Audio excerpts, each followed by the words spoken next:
Kembali di Misteri Malam, percaya atau tidak misteri menjelma. Di pesisir Jawa, kini kita beralih ke ujung timur Pulau Jawa, sebuah kabupaten yang menyimpan banyak julukan, seperti Bumi Belambangan, Kota Osing, The Sunrise of Java, atau Kota Gandrung. Tahukah Sobat Misteri? Namun, satu julukan yang paling mencolok dan seringkali diselimuti adalah Kota Santet. Ya, Banyuwangi. Mengapa demikian? Dari sudut pandang psikologisnya, kekuatan akan hal yang tidak diketahui adalah naluri dasar manusia. Ketika dihadapkan pada ketidakpastian nasib atau serangkaian peristiwa buruk yang tidak dapat dijelaskan secara rasional dan logika oleh ilmu pengetahuan, seringkali hal ini memicu kecemasan mendalam dan mendorong orang untuk mencari penjelasan secara mistis. Seolah-olah ada kekuatan yang tak kasat mata yang mengatur nasib mereka yang memilih jalan yang salah. Kemudian, ada juga kebutuhan akan kontrol yang menjadi faktor penting. Ketika seseorang merasa hidupnya hampa dan tidak berjalan sesuai dengan harapan, juga menghadapi berbagai macam masalah yang terasa di luar kendali mereka, atau merasa terpojok, mereka akan cenderung mencari jalan keluar atau mencari kambing hitam, yaitu berupa kekuatan gaib yang dianggap sebagai penyebab masalah dan solusi secara instan. Lalu, dan juga yang tak kalah pentingnya, adalah salah satu keinginan untuk membalaskan dendam. Rasa kecewa, sakit hati, yang sangat mendalam, atau merasakan ketidakadilan yang dirasakan, dapat menjadi pendorong atau pemicu seseorang untuk percaya, bahkan menggunakan santet sebagai alat untuk mencapai tujuan yang sangat gelap. Meskipun kita mungkin tidak mempercayainya, namun sebagian orang percaya itu, dan penting untuk menghormati keyakinan orang lain. Karena toleransi dan juga saling menghormati adalah kunci untuk menjaga kerukunan dalam masyarakat yang plural dan beragama serta berbudaya. Namun, akan urusan santet tidaklah bisa untuk dinormalisasi.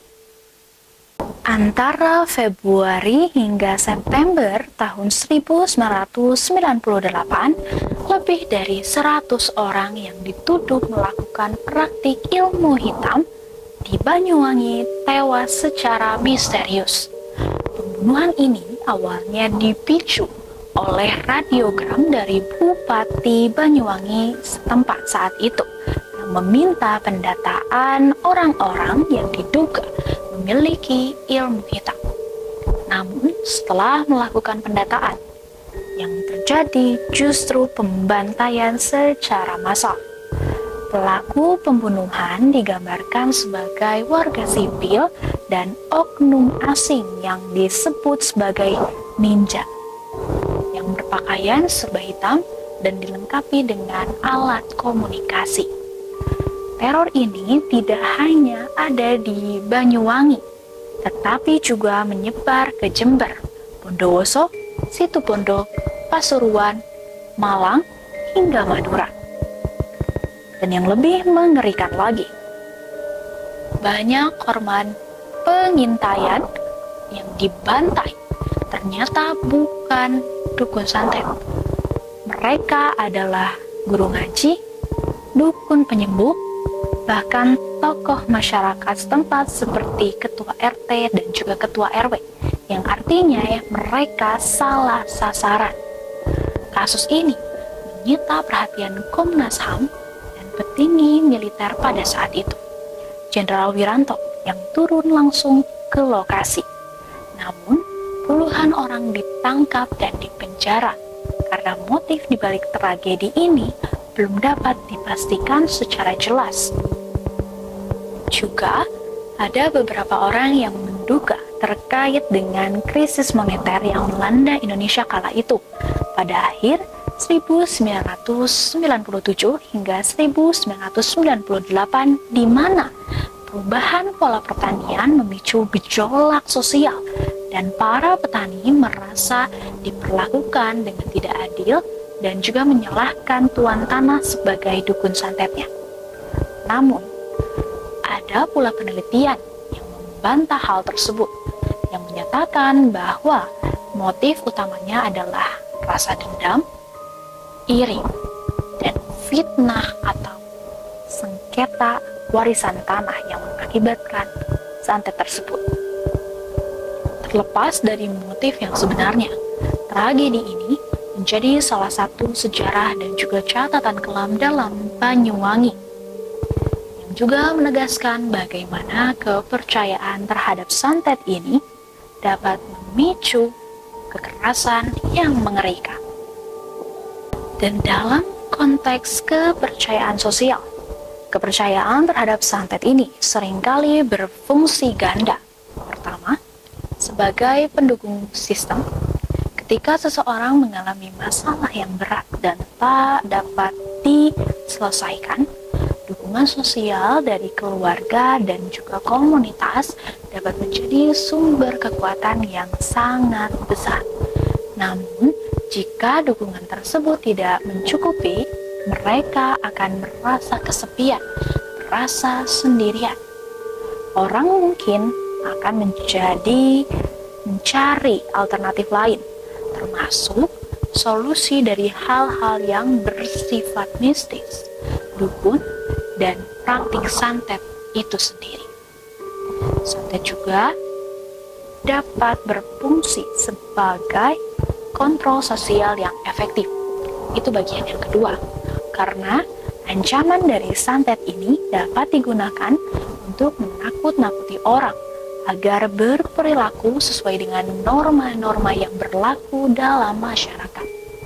Juga bertujuan untuk mencegah tindakan yang dianggap menyimpang atau melanggar adat istiadat. Karena sejak dulu kala, keberadaan ilmu hitam dan juga ilmu putih termasuk santet ini sudah berdampingan. Jika Sobat Mistis menonton episode yang lalu dari Misteri Malam, kita pernah membahas tentang itu. Dan juga orang-orang yang menjalankan ilmu hitam ini, seperti dukun santet, konon memperoleh kemampuan dari mereka untuk orang lain melalui proses berguru yang prosesnya juga lumayan cukup ketat dan tidak hanya dilakukan secara silsilah keluarga. Sebagai respon terhadap keyakinan yang mengakar ini, penduduk setempat akan mengambil berbagai macam langkah yang cukup ekstrim terhadap orang yang diyakini sebagai dukun santet itu. Dan langkah-langkah yang sudah disebutkan pun dapat berupa seperti aksi perusakan rumah dari dukun tersebut, pengusiran dari desa secara paksa, hingga yang paling tragis adalah pembunuhan. Pembunuhan terhadap orang yang diyakini sebagai dukun santet pun tidak jarang terjadi dan juga sudah menjadi rahasia umum saking akrabnya masyarakat dengan santet atau teluh, yang dulu adalah ada sebuah jargon dari Banyuwangi yang mengatakan itu tadi, cukup 5.000 saja sudah mendapatkan pesan santet. Sebuah ungkapan yang dapat menunjukkan betapa dekatnya fenomena ini dengan kehidupan sehari-hari masyarakat Indonesia. Seolah santet adalah layanan yang mudah untuk diakses dan juga dilakukan oleh siapapun. Akan tetapi, informasi ini ditentang oleh salah satu pihak yang diduga memang melakukan penelitian secara mendalam ke Banyuwangi.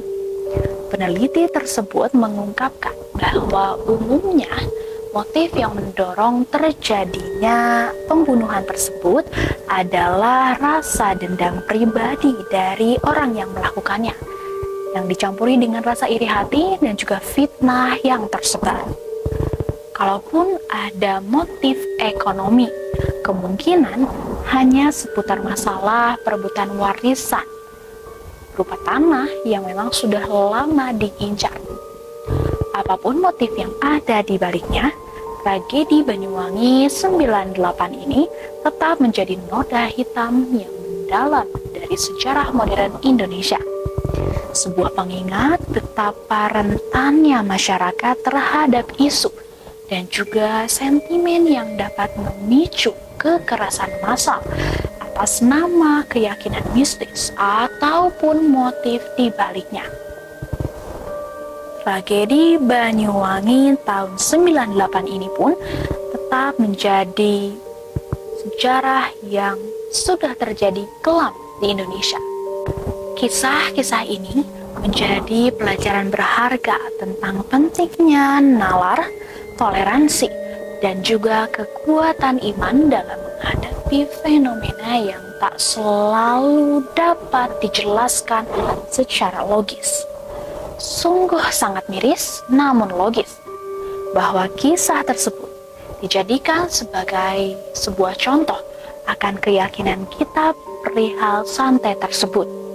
Selanjutnya akan ada pembahasan lain mengenai santet yang tak kalah beragam. Jangan kemana-mana, tetap di Misteri Malam. Percaya atau tidak, misteri menjelma.